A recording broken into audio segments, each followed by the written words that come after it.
வணக்கம். நான் கல்லேரி கவிஞர் ராஜானா. எனது வீட்டு தோட்டத்தில் விளைய வைத்த சில காய்கறிகளை உங்களுக்கு காண்பிக்கிறேன். இது பார்த்திங்கன்னா சுண்டைக்காய் செடி.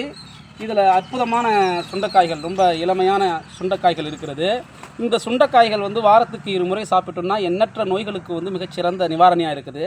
அதனால் இந்த சுண்டைக்காயை நீங்களும் விளைய வைத்து சாப்பிடுங்க. இது சாம்பாருக்கு போடலாம், புளிக்குழம்பு போடலாம், வத்தல் போட்டு அருமையாக செய்யலாம். நாம் அடுத்ததுக்கு செல்வோம். இதுதான் பார்த்திங்கன்னா கத்திரி செடிகள். இவைகள்லாம் இதில் எண்ணற்ற ரக கத்திரிக்காய்கள்லாம் காய்ச்சிருக்கு. இங்கே பார்த்திங்கன்னா அருமையான காய்கறிகள். இந்த காய்கறிகள் கத்திரிக்காயை பொறுத்த வரைக்கும் விதை வருவதற்கு முன்பே அதை சமைத்து உண்டால் அதன் சுவை மிக அருமையாக இருக்கும். விதை வந்த பிறகு உண்டால் அது நமக்கு சில தீங்குகளை விளைவிப்பதற்கு அதிக வாய்ப்பு இருக்கிறது. அதிலும் கத்திரிக்காயில் மக்னீசியம் அதிகமாக இருப்பதால் உடல் உறுப்புகளுக்கு மிக சிறந்த ஆரோக்கியத்தை கொடுக்கும். நாம் அடுத்த இடத்திற்கு செல்லலாம். அடுத்ததாக பார்த்திங்கன்னா இது நம்மளுடைய வெண்டை செடி.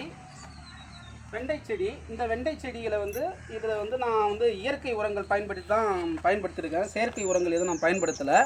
ஒவ்வொரு நாளும் நல்லா ஃப்ரெஷ்ஷான வெண்டைக்காய்கள் காலைல எழுந்திரிச்சவனே வெறும் வயிற்றில் வெண்டைக்காயை பறித்து சாப்பிடுவதன் மூலம் நமக்கு சுகர் பிரச்சனைகள் இருக்காது. அதனால் காலையிலே பறித்து இந்த வெண்டைக்காயை நாம் சாப்பிட்லாம். பார்த்திங்கன்னா இதை பறித்து இதை நல்லா கழுவணும். கழுவிட்டு இப்படி சாப்பிடும். இந்த வெண்டைக்காய்கள் இயற்கையான முறையில் நாங்கள் பயிர் செஞ்சுக்கிட்டு இருக்கோம். அடுத்ததாக பார்த்திங்கன்னா இங்கே பாருங்கள், இதுதான் செடி அவரைன்னு சொல்லுது. அவரை செடினால என்ன செய்யும்? கொடியாக போய் காய்க்கும். ஆனால் இங்கே அந்த அவரை செடி இந்த செடியில் காய்கள் காட்டியிருக்கு பாருங்கள். ரொம்ப சுவையாக குழம்புக்கு இருக்கும். அடுத்ததாக நம்ம அடுத்த பகுதிக்கு போவோம். இது புளிச்சக்கீரை. புளிச்சக்கீரை இருக்கிற இரும்பு சத்து ரொம்ப அதிகம். இந்த புளிச்சக்கீரை இரும்பு சத்து அதிகமாக இருப்பதால் நம்ம உடலுக்கு ரொம்ப நல்லது. வாரத்தில் ஒரு நாள் நாம் இந்த கீரைகளை பறித்து நல்ல சுவையாக சமைச்சு உண்ணலாம். இந்த புளிச்சக்கீரை தோட்டம் இதில் எதுவும் அநாகரிகமான செயற்கை உரங்களோ எதுவோ நாங்கள் பயன்படுத்தலை. மிக அற்புதமான செடிகள் இவைகள். இதை உண்பதற்கு முயற்சி செய்யுங்கள். சரிங்களா? ஆமாம், அடுத்ததுக்கு செல்வோம்.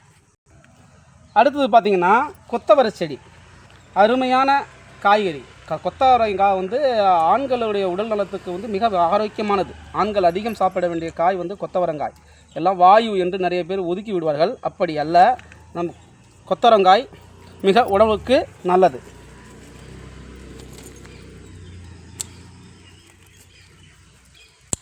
மிக அற்புதமான காயாக இருக்குது பாருங்கள். ரொம்ப இனிமையாக இருக்கும். இதை சாம்பாரில் போடலாம், தொட்டுக்க செய்யலாம், எல்லாமே செய்யலாம். ஆனால் அருமையாக இருக்கும். இந்த இயற்கை விவசாயங்கள்லாம் நாங்கள் செஞ்சுக்கிட்டு இருக்கோம். அது இல்லாமல் முளைக்கீரை, இதை தண்டாக முற்ற விட்டும் நாம் சமைக்கலாம். அதை இளங்கீரையாகவும் பறித்து உண்ணலாம். கீரை நம் வாழ்வில் மிக முக்கியமானது இந்த கீரைகள். இது பார்த்திங்கன்னா இது பேர் பண்ணைக்கீரைன்னு சொல்லுவாங்க. இது பேர் பண்ணைக்கீரை. இந்த வெள்ளை பூ பூத்துருக்கு பாருங்கள், பண்ணைக்கீரை. இந்த பூ பூப்பதற்கு முன்னாலே இது சிறு செடியில் இருக்கும்போதே எடுத்து நாம் செஞ்சு சாப்பிட்டோம்னா அவ்வளவு உடல் நலத்துக்கு அவ்வளவு ஆரோக்கியம் தரும். இதெல்லாம் வயல்வெளிகளில் அப்போ தாய் தந்தையர் பறித்து கொண்டு நமக்கு உணவளிச்சிருப்பாங்க. அடுத்து பார்த்திங்கன்னா மிளகாய் செடி.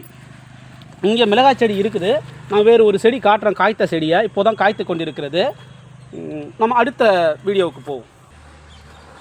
இது பார்த்திங்கன்னா மிளகாய் செடி. இந்த மிளகாய் செடி பார்த்திங்களா, நம்ம மேக்சிமம் சின்ன வயதில் கஞ்சி குடிக்கும்போது நாம் சிறு வெங்காயத்தையும் பச்சை மிளகாயம் பறித்து கொண்டு அப்போ கஞ்சி குடிப்பாங்க. எந்த நோயும் வந்ததே கிடையாது.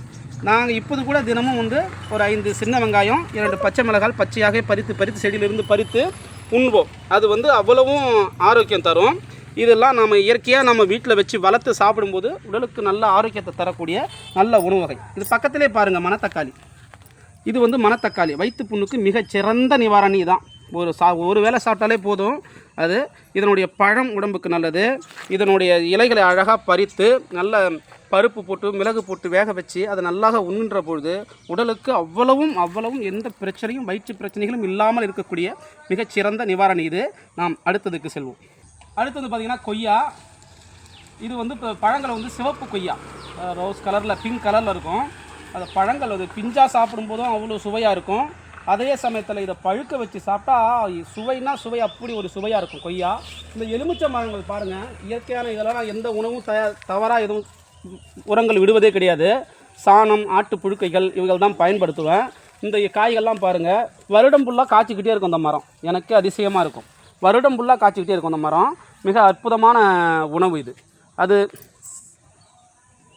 நாம் அடுத்த வீடியோவுக்கு செல்வோம். வாழை பற்றி உங்களுக்கு எல்லாருக்குமே நல்லா தெரியும்.